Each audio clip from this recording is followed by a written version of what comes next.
Hey everybody, DeRosa here, coming at you with another bolt action battle report.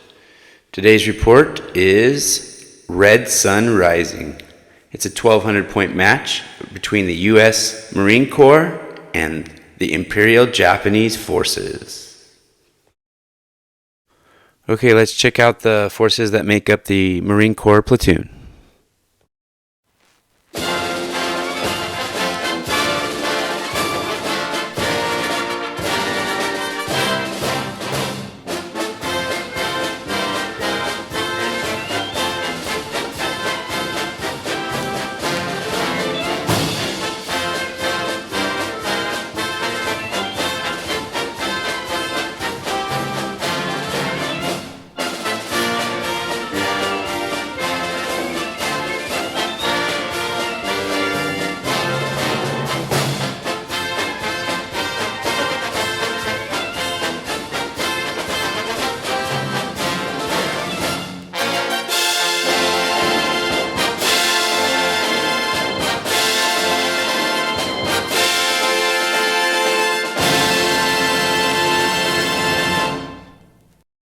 And now let's check out the platoon for Imperial Japan.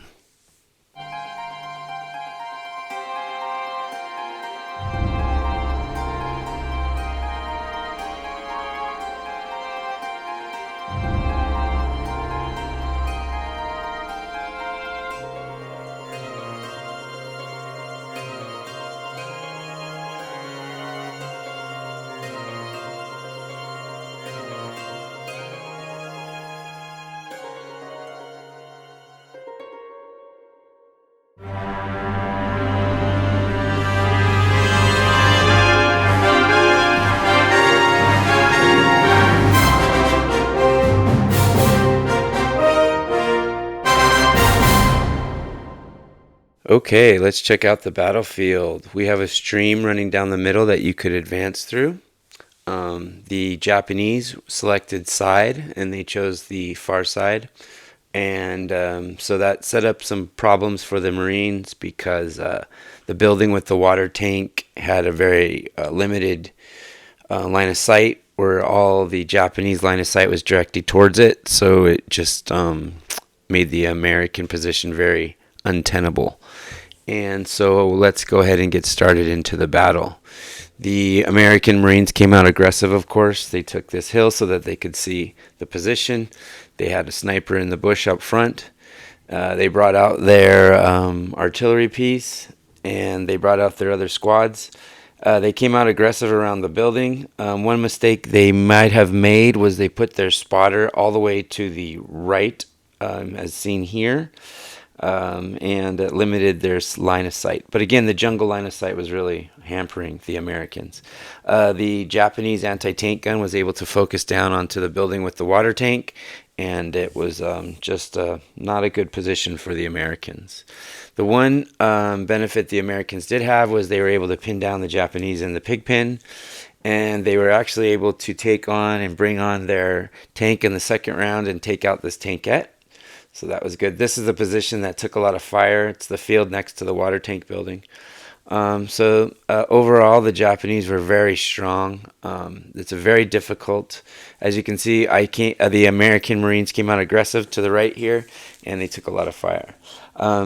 The positioning of the line of sight limited. At one point, my artillery piece did have direct fire onto a Japanese unit, and I just could not roll.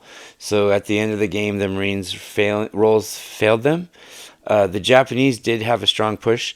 I was going to get it started to say that Japanese are very hard to fight because you could have 5, 6, 7 pins on the unit and they can still bonsai you. It's very difficult. His mortar, I don't remember it doing much in the way of damage. I was able to bring my Sherman on and blow up the tankette, which was fun. And then later he'll bring his assault gun on and we'll have a duel for a while. But by the end of the game, the American tank is able to blow up the Japanese assault gun. The sniper, again, did not shoot well. Sometimes you wonder why you bring a sniper. You think, oh, I could hit every time, 3+, but no. Again, I was just by the way of the positioning of the battlefield. This was just like a funnel that the Americans were at the bottom of, and the Japanese were just shooting down this funnel and hitting everything. And I just couldn't. The Marines just could not slow the Japanese advance, and so in the end, the Japanese were able to put 2 or 3 minimum units into the American position. The American assault squad at the end came out and did a little bit of damage, but I had a chance to kill his officer just dead blank with a flamethrower and just couldn't do it. So that just tells you how I rolled. Um, so overall, great battle for the Japanese forces. Very strong force to try to fight. Have to figure it out. Still trying to tweak my Marine forces. This is only the second time I've used them. So again, I'm just trying to figure out what to do with the Marines and how to fight this Japanese force. Any comments, any ideas on how to do that? Let me know. Yeah, so the bonsai is a very effective weapon. And so it was a great game overall. I like playing in the Pacific. It gives you a little, curveball on what you were doing, and because most people play Europe. So check out our other videos. Let us know what you think, and I'm just gonna let the rest of the video roll. And again, it was a strong Japanese showing. I guess the Sherman tank would be the strongest force for the Americans, taking out 2 Japanese armored pieces. But overall, the Japanese anti-tank gun was really strong. It put a lot of damage onto me, which I was really surprised about, onto infantry.